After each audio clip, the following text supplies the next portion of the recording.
Hello बच्चों, let's read the question first. A compound has the empirical formula COCl3.5NH3. When an aqueous solution of this compound is mixed with excess silver nitrate, 2 mole of silver chloride precipitate per mole of compound.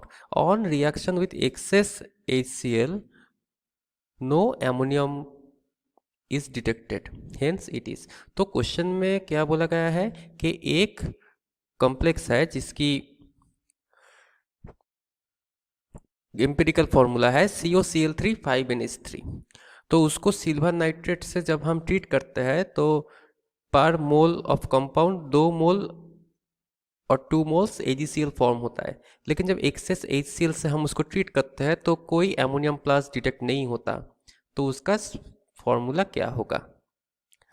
तो यहाँ पे जो हम की concept use करने वाले हैं that is primary and secondary valency of metal ion। तो इसको अगर हम देखें तो हमें पता है कि प्राइमरी वैलेंसी जो है वो आयोनाइजेबल है and secondary valency non ionisable है। तो यहाँ पे हम क्या करेंगे, फर्स्ट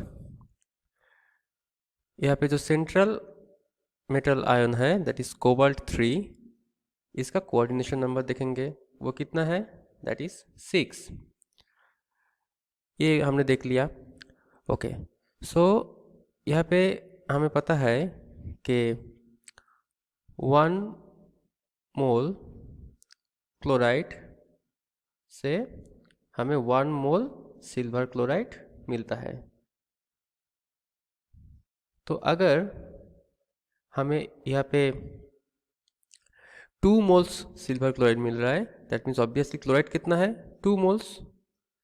और ये कहाँ से आ रहा है, पर मोल ऑफ कंपाउंड, मतलब 1 molecule of compound say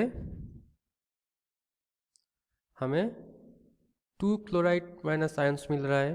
that means यहाँ पे 2 क्लोराइड आयन जो है उनको आयोनाइजेशन स्फीयर में रहना है।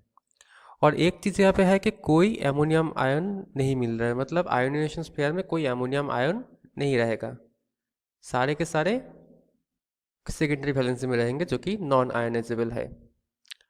तो इसके लिए इसका मोस्ट रीजनेबल स्ट्रक्चर कौन सा होगा, दैट इज CO, 2 क्लोराइड तो बाहर रहना है तो 1 क्लोराइड अंदर रहना है और NH3 सारे अंदर ही रहना है, that is NH3 5Cl 6 coordination number बन गया बाहर Cl2। तो कौन सा ऑप्शन करेक्ट होगा, that is option b. Hope you understood it well, all the best.